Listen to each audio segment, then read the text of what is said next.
투자를 한다면 묻지도 따지지도 말고 지금 당장 만들어야 하는 통장, 정부가 투자하라고 세금 혜택을 주는 계좌, 바로 ISA, 개인종합자산관리계좌입니다. 이 계좌 하나면 수익 200만 원까지는 세금이 없고 그 이상을 벌어도 9.9%의 낮은 세율만 적용되죠. 심지어 아무리 많이 벌어도 금융소득 종합과세에 포함되지도 않습니다. 오늘 ISA와 ETF의 모든 것을 짚어보겠습니다. 김나나 기자 전해주세요. 안녕하세요. 스톡스토리입니다. 오늘 여러분과 함께 깊이 파고들 주제는 바로 ISA, 개인종합자산관리계좌하고 ETF 투자입니다. 투자를 이제 막 시작하셨거나 아니면 이미 하고 계신 분들 중에서도 이 IS 계좌 이거 꼭 만들어야 하나? 뭐 이런 생각들. 또 만들면 어떻게 써야 제대로 쓰는 걸까? 그리고 ETF 투자는 또 이걸 어떻게 연결해야 하지? 이런 고민들 많이 하실 텐데요. 특히 그 미국 S&P 500 지수처럼 꾸준히 검증된 자산에 장기 투자하고 싶을 때요. 미국에 상장된 VOO 같은 ETF에 직접 투자하는 게 나을지, 아니면 ISA나 연금저축 같은 절세 계좌를 통해서 그 국내 상장된 S&P 500 ETF에 투자하는 게 좋을지, 이게 또 고민이잖아요. 맞습니다. 이게 단순히 수익률만 보고 결정할 게 아니죠.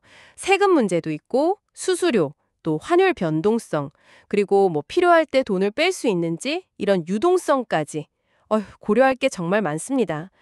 그래서 오늘 이 시간에는요, 여러분께서 제공해 주신 자료들을 좀 바탕으로 해서 왜 ISA 계좌를 일단 만들고 보자고 하는지, 그 강력한 혜택들부터 시작해서 이걸 어떻게 100% 활용할 수 있을지, 그리고 많은 분들이 또 같이 가지고 계신 연금저축계좌, 이 연금저축계좌랑 시너지를 내서 투자 효과를 어떻게 극대화할 수 있는지, 특히 S&P 500 투자 사례를 중심으로 좀 꼼꼼하게 비교 분석해 보겠습니다. 네, 좋습니다.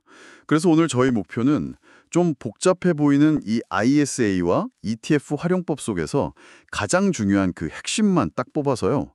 여러분께서 더 현명하게 자산을 불려나가실 수 있도록 명쾌한 가이드라인을 제시해 드리는 겁니다. 자, 그럼 이제 본격적으로 ISA의 매력부터 파헤쳐 볼까요? 먼저 ISA, 이게 도대체 뭐길래 이렇게 필수템처럼 이야기되는 걸까요? 인디비주얼 세이빙 어카운트, 개인종합 자산관리 계좌의 약자인데요. 이 정부가 이제 국민들의 자산 형성을 좀 돕기 위해서 만든 말 그대로 세금 혜택 종합 선물 세트 같은 그런 만능 통장이라고 보시면 됩니다.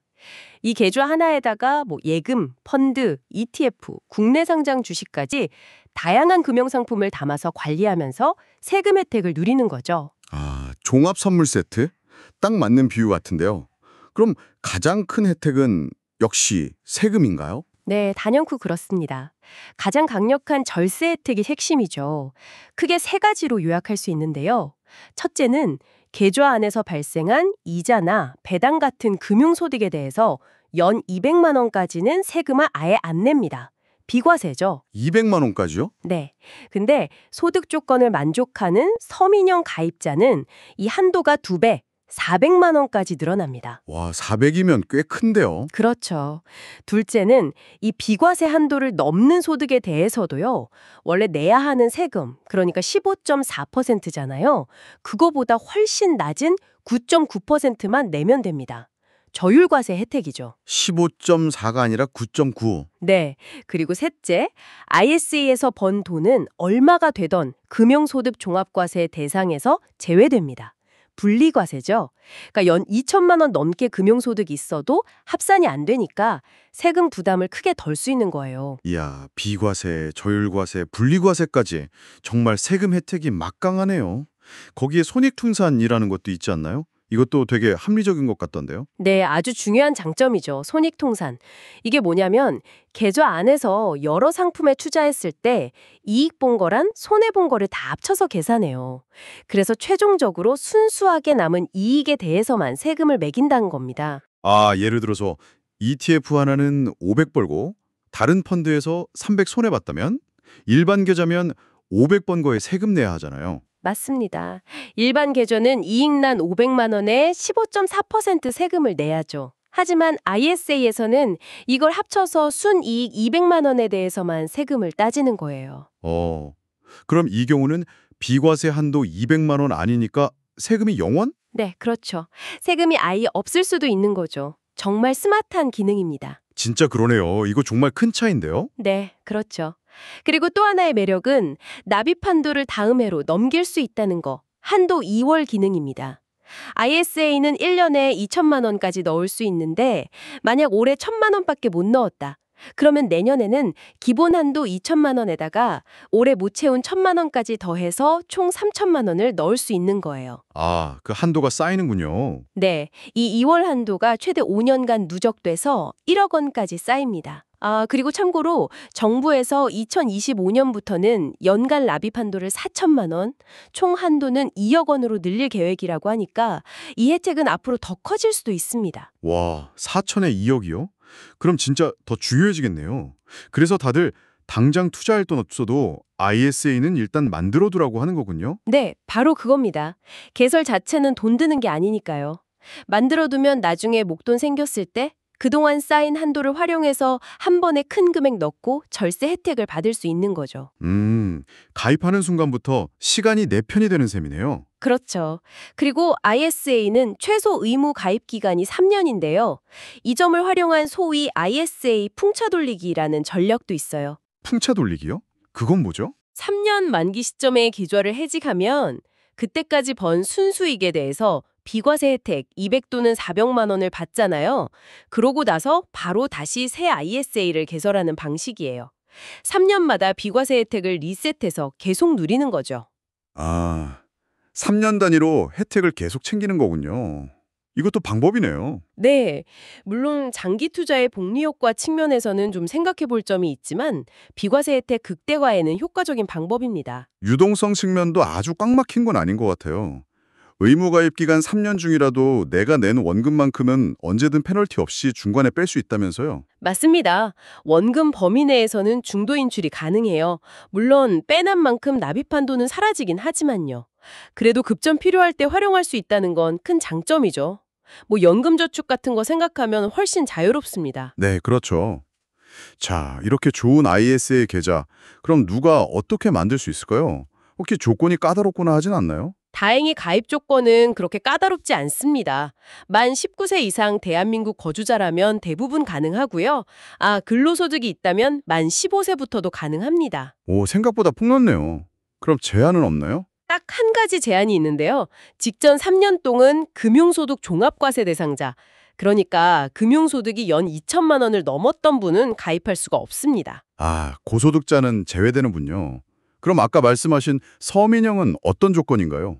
비과세 한도 400만 원짜리요? 네, 서민형은 직전 연도 총급여가 5천만 원 이하이거나 아니면 종합소득 금액이 3,800만 원 이하인 경우에 해당됩니다. 여기에 해당되시면 국세청 홈택스에서 소득 확인 증명서, ISA 가입용 이걸 발급받아서 제출하시면 비과세 한도를 400만 원으로 늘릴 수 있어요. 네, 해당되시는 분들은 꼭 챙기셔야겠네요. 자, 그럼 이제 계좌 종류를 좀 봐야 할 텐데 중개형, 신탁형, 일임형 이렇게 세 가지가 있다면서요. 여기서 또 뭘 골라야 하나 고민될 것 같은데요. 이건 비교적 간단합니다. 만약 여러분께서 ETF나 국내 주식처럼 다양한 상품에 직접 투자하고 싶으시다. 그러면 고민할 필요 없이 중개형 ISA를 선택하시는 게 가장 좋습니다. 중개형이요? 네, 투자할 수 있는 상품 폭이 제일 넓고 수수료도 일반적으로 가장 저렴합니다. 신탁형은 주로 예금이나 좀 정해진 펀드 위주고요.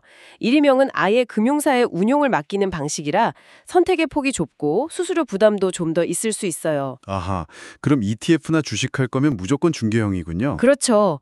그리고 중요한 게 이 중개형 ISA는 증권사에서만 만들 수 있습니다. 은행 창고 가시면 신탁형이나 일임형밖에 없어요. 그러니까 ETF나 주식 투자 생각하시면 증권사 앱을 이용하시는 게 맞습니다. 그렇군요. 은행 갔다가 헛걸음할 수도 있겠네요.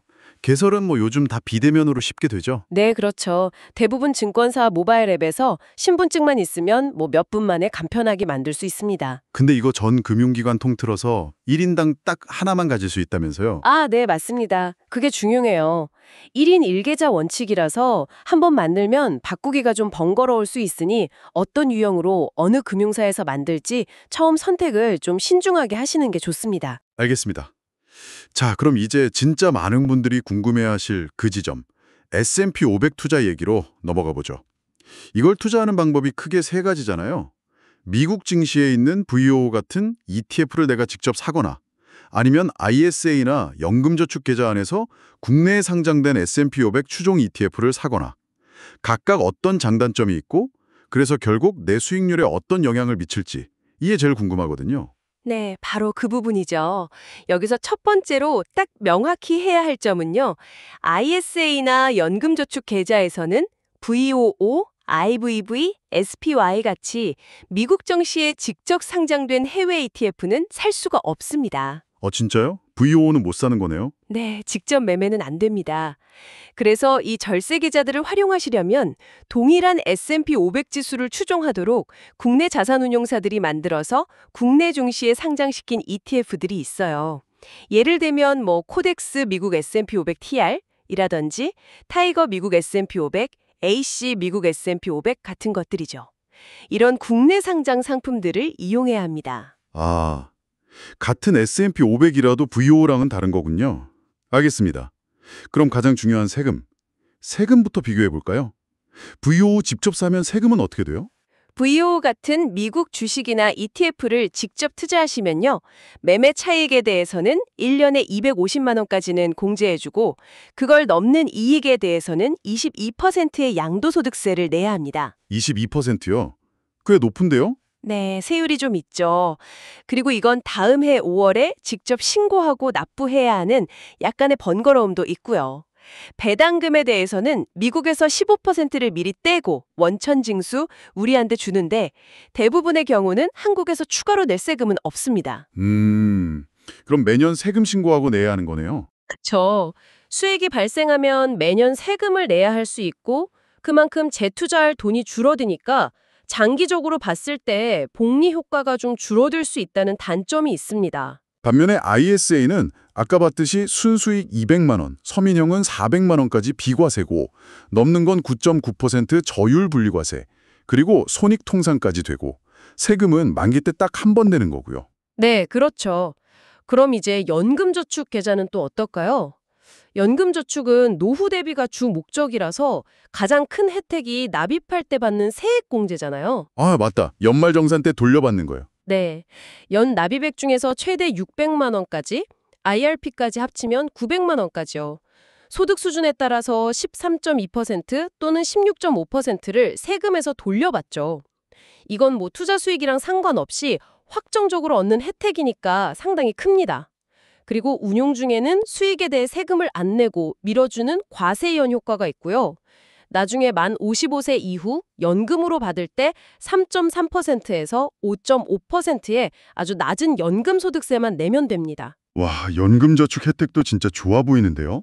세액공제에 과세이연, 저율과세까지. 그런데 여기서 아주 결정적인 함정이 하나 있습니다. 특히 해외 지수 추종 ETF 투자할 때요. 함정이요? 어떤 거죠?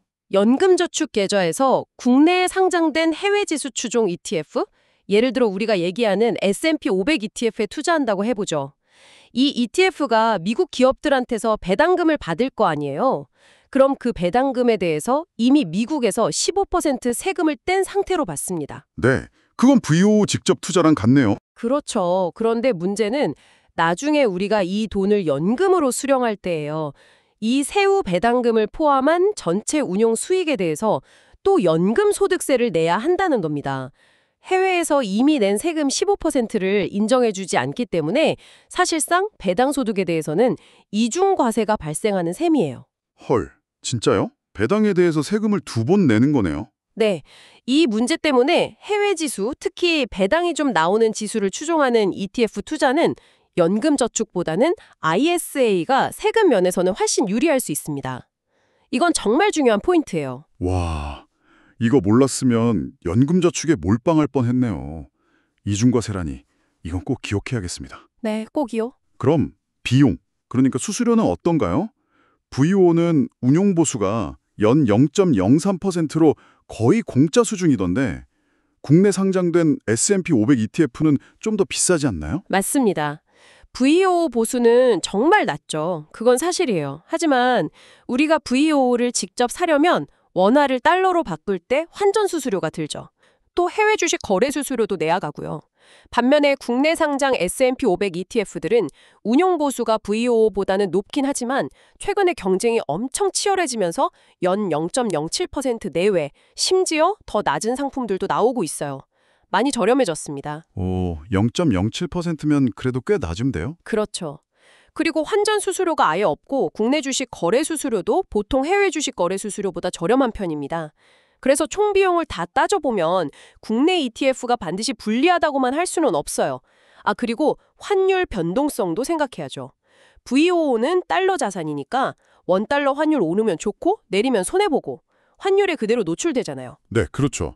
환테크가 될 수도 있고 환 리스크가 될 수도 있고. 맞습니다. 반면에 국내 상장 ETF는 선택지가 있어요. 환율 변동 위험을 없앤 환해지 상품을 고를 수도 있고 아니면 환율 변동에 따라 수익률이 같이 움직이는 환 노출, UH나 표기 없는 상품을 고를 수도 있습니다. H 붙은 거랑 안 붙은 거 그거 말씀하시는 거죠? 네, 좀 더 안정적인 걸 원하면 H, 환차익도 노리고 싶으면 UH나 표기 없는 걸 고르면 되는 유연성이 있죠. 그리고 가끔 ETF 이름 뒤에 TR이라고 붙는 거 보셨을 텐데요. 그건 토탈 리턴의 약자로 배당금이 나오면 그걸 자동으로 재투자해주는 상품입니다. 복리 효과를 극대화하고 싶을 때 유리하죠. 아하, TR 의미가 그거였군요. 정보 감사합니다. 그럼 마지막으로 유동성. 돈 필요할 때 뺐을 수 있는 자유도는 어떤가요? 이건 뭐 예상하시겠지만 VO 직접 투자가 언제든 팔아서 현금화할 수 있으니 가장 자유롭고요. ISA는 3년 의무 기간이 있지만 아까 말씀드린 대로 원금 내에서는 중도 인출이 가능하고 3년 지나면 해지해서 쓸 수 있죠. 연금저축은 만 55세 이전에 깨면 그동안 세액공제 받은 거랑 운용수익에 대해서 16.5%라는 아주 높은 기타 소득세, 일종의 페널티를 내야 해서 유동성이 가장 낮습니다. 노후 자금이라는 목적에 아주 충실한 계좌죠. 네, 이렇게 비교해보니 정말 각기 장단점이 뚜렷하네요. ISA, 연금저축, 직접투자. 뭘 선택해야 할지 더 복잡해진 것 같기도 하고요. 그렇죠. 그래서 이제 이걸 어떻게 조합해서 시너지를 낼지 그 전략이 중요해집니다. 둘 중 하나만 꼭 선택해야 하는 건 아니니까요. 맞아요. 둘 다 활용할 수 있죠. 그럼 최적의 전략은 뭘까요? 가장 효율적이고 많은 전문가들이 추천하는 전략은 선연금저축 후 ISA입니다. 먼저 연금저축부터 채우라는 거군요. 네. 1단계는 세액공제 혜택부터 확실하게 챙기는 겁니다. 먼저 연금저축, 필요하다면 IRP까지 포함해서 연간 최대 세액공제 한도 900만 원까지 채우는 거죠. 이건 뭐 투자 수익률이랑 상관없이 내가 낸 돈의 최대 16.5%를 나라에서 돌려주는 거니까요. 어떻게 보면 거의 공짜 돈 같은 거잖아요. 이건 무조건 챙기는 게 이득입니다. 그렇죠. 확정 수익이나 마찬가지니까. 네. 그리고 2단계. 이렇게 연금저축 세액공제 한도를 다 채웠는데도 투자할 돈이 더 남았다. 그러면 그 다음 돈은 ISA 계좌에 넣는 것이 좋습니다. ISA의 비과세, 저율과세 혜택을 활용해서 중장기적인 자금을 불려나가는 거죠. 노후 자금은 연금저축으로, 그 외 중장기 자금은 ISA로 이렇게 역할을 분담하는 겁니다. 역할 분담. 좋은 개념이네요. 여기서 한 단계 더 나아가서 IS에 만기된 돈을 연금저축으로 옮기면 혜택이 더 커진다는 얘기도 있던데요. 이건 좀 복잡할 것 같은데요? 네, 그게 이제 절세 효과를 정말 끝까지 짜내는 궁극의 전략 같은 건데요. ISA 만기 자금의 연금 계좌 이전 제도입니다. ISA 계좌가 만기되거나 아니면 최소 의무 기간 3년이 지나서 해지할 때요. 그 안에 있던 돈을 연금저축이나 IRP 계좌로 옮길 수가 있어요. 그냥 옮길 수 있는 거예요? 네. 그런데 그냥 옮기는 게 아니라 이렇게 옮기면 옮긴 금액의 10%에 대해서 추가로 세액공제를 또 해줍니다. 최대 300만 원 한도 내에서요. 와, 세액공제를 또 준다고요? 10%나요? 네. 그러니까 ISA에서 비과세, 저율과세로 돈 불리고 그걸 연금계좌로 옮기면서 세액공제 한 번 더 받고 그 돈은 또 연금계좌에서 과세 이연이랑 낮은 연금소득세 혜택 받으면서 노후자금으로 굴러가는 거죠. 절세 혜택의 끝판왕 같은 느낌입니다. 야, 이건 진짜 대단한데요. 근데 혹시 여기에도 주의할 점이 있나요? 네, 당연히 있습니다. 아주 중요한 점인데요. 이렇게 추가 세액공제를 받고 연금계좌로 들어간 돈은요. 그냥 일반 연금 납입액이랑 똑같이 취급됩니다. 즉, 만 55세까지는 꼼짝없이 못 끼고 그 이후에도 10년 이상 연금으로 나눠받아야 해요. 중간에 깨면 역시 16.5% 페널티가 부과됩니다. 아, 그럼 세액공제 더 받으려다가 돈이 완전히 묶여버릴 수도 있겠네요. 그렇죠. 그래서 만약에 55세 이전에 이 돈을 혹시라도 쓸 가능성이 조금이라도 있다 싶으시면 방법이 또 있습니다. ISA 만기 자금을 연금 계좌로 이전은 하되 추가 세액공제는 신청하지 않는 거예요. 세액공제를 포기하는 건가요? 네. 세액공제 10%는 못 받지만 대신 이 돈은 연금 수령 요건에 묶이지 않아서 필요할 때 중도 인출이 가능합니다. 그러면서도 연금 계좌 안에 있는 동안 과세 이연 혜택은 그대로 누릴 수 있고요. 아하, 그런 선택지가 있군요. 세액공제를 받을지 유동성을 확보할지 결정해야 하는 거네요. 네, 맞습니다. 본인의 자금 계획에 따라서 신중하게 선택해야 하는 부분이죠. 알겠습니다. 그럼 이제 ISA 계좌 안에는 어떤 상품들을 채워넣는 게 좋을까요? 연 2천만 원 한도가 정해져 있으니까 이왕이면 절세 효과가 가장 큰 것부터 담아야 할 텐데요. 우선순위 같은 게 있을까요? 네, 정확히 보셨습니다. 한정된 한도를 가장 효율적으로 쓰려면 일반 계좌에서 투자했을 때 세금 부담이 큰 상품부터 ISA에 담는 게 유리하죠. 우선순위를 한번 매겨보자면 이렇습니다. 1순위는 단연코 해외 주식형 ETF입니다. 아까 얘기한 S&P 500이나 나스닥 100 같은 거요? 네, 맞습니다. 그런 미국 지수 추종 ETF들이 대표적이죠. 일반 계좌에서는 매매 차익에도 15.4%, 분배금, 배당에도 15.4% 세금이 다 붙잖아요. 이걸 ISA에 넣으면 비과세, 저율과세, 손익통산 혜택을 가장 크게 볼 수 있으니까 1순위로 채우는 게 좋습니다. 네, 해외 주식형 ETF가 1순위. 그럼 2순위는요? 2순위는 배당을 많이 주는 국내 고배당주 ETF나 아니면 리츠 ETF 같은 것들입니다. 여기서 나오는 배당소득세 15.4%를 아낄 수 있으니까요. 배당주나 리츠 ETF. 네. 그리고 3순위는 채권형 ETF나 아니면 개별 채권입니다. 채권에서 나오는 이자 소득 역시 15.4% 세금 대상인데 ISA를 통해서 절세할 수 있죠. 아, 채권 이자도 절세가 되는군요. 그렇습니다. 그럼 궁금한 게 국내 개별 주식 투자는 어떤가요? 뭐 삼성전자나 현대차 같은 거요. 이것도 ISA에 담는 게 좋을까요? 국내 상장된 개별 주식은요. 현재로서는 매매 차익에 대해서는 세금이 없습니다. 물론 대주주는 예외지만요. 따라서 가장 큰 수익원인 매매 차익에 대해서는 ISA에 넣는다고 해서 추가적인 절세 효과는 없는 셈이죠. 아, 맞다. 주식 매매 차익은 비과세였죠. 네. 물론 배당금에 대해서는 15.4% 세금을 아낄 수 있는 혜택은 있지만 한정된 ISA 납입 한도 연 2천만 원을 생각해 보면요. 매매 차익과 배당 모두 과세 대상인 해외 주식형 ETF나 아니면 배당주 ETF, 채권 등을 먼저 채우는 것이 세금 절약 측면에서는 더 효율적일 수 있습니다. 그렇군요. 우선순위에서 좀 밀리는 거네요. 네, 상대적으로요. 물론 배당 시즌을 노리고 특정 고배당주를 ISA에 잠깐 담아두는 그런 전략적인 활용은 충분히 가능합니다. 네, 알겠습니다. 자, 그럼 이제 거의 마무리 단계인데요. ISA와 연금저축을 잘 활용하기 위해서 이것만은 꼭 기억해야 한다 하는 주의사항이나 뭐 실용적인 팁 같은 게 있다면 마지막으로 정리해 주시죠. 네, ISA 계좌 관련해서 정말 중요한 거 하나. 계좌 해지할 때인데요. 아까 손익통자는 실현된 손익을 기준으로 한다고 말씀드렸잖아요. 네, 팔아야 인정된다고요. 맞습니다. 이게 무슨 뜻이냐면 계좌를 해지하기 전에 보유하고 있던 펀드나 ETF 같은 상품들을 직접 매도해서 수익과 손실을 확정지어야 한다는 겁니다. 만약에 그냥 평가상으로는 수익이 막 1,000만 원 나 있다고 해도 팔지 않고 그냥 계좌를 해지 신청해버리면요. 시스템상에서는 실현 손익이 0으로 잡혀서 비과세 혜택을 하나도 못 받을 수가 있어요. 진짜요? 그럼 평가 수익은 아무 소용없는 거네요? 해지 시점에는. 네, 해지 시점에서는 실현 손익이 중요합니다. 이거 모르고 그냥 해지했다가 나중에 세금 폭탄 맞았다고 하시는 분들 정말 종종 계십니다. 꼭 기억하셔야 합니다. 해지 전 매도. 와, 이건 진짜 치명적인 실수네요. 팔아야만 손해로 인정된다. 꼭 명심해야겠습니다. 네, 그리고 연금저축계좌는 다시 한번 강조하지만 중도 해지 페널티 16.5%가 매우 크다는 점. 반드시 아주 오랫동안 그러니까 만 55세 이후까지 못 거둘 수 있는 여유 자금으로만 운영하셔야 한다는 거 잊지 마시고요. 네, 연금저축은 장기전이죠. 그리고 ISL 계좌 처음 만들 때 만기를 설정해야 하잖아요. 보통 최소 의무기간이 3년이니까 그냥 3년으로 설정하는 경우가 많은데요. 근데 만기를 너무 짧게 3년으로 딱 설정해 놓으면 3년 뒤에 연장 신청하는 걸 깜빡했을 때 계좌가 그냥 자동으로 해지돼 버릴 수가 있습니다. 내가 원치 않는 시점에 투자가 중단될 수 있는 거죠. 그래서 팁은요, 개설할 때 만기를 아예 9,999년이나 아니면 그 금융사에서 설정 가능한 최장 기간으로 길게 설정해 두시는 거예요.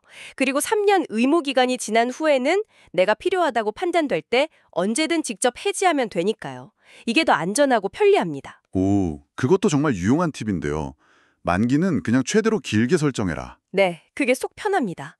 그리고 정말 마지막으로 두 계좌 모두 가능한 한 빨리 시작하는 것이 좋습니다. 하루라도 일찍이요. ISA는 쓰지 않은 한도가 계속 2월 되니까 빨리 만들수록 나중에 쓸 수 있는 한도가 커져서 유리하고요. 연금저축은 뭐 말할 것도 없이 장기 투자를 통한 복리 효과를 누리는데 시간이 절대적으로 중요하니까요. 맞아요. 시간의 힘이죠. 네, 당장 큰 돈이 없어도 괜찮습니다.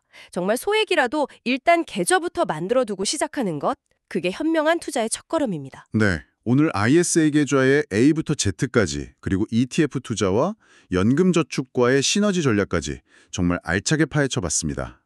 핵심을 다시 한번 짚어보면 ISA는 이제 정말 선택이 아니라 필수 절세 계좌가 된 것 같고요.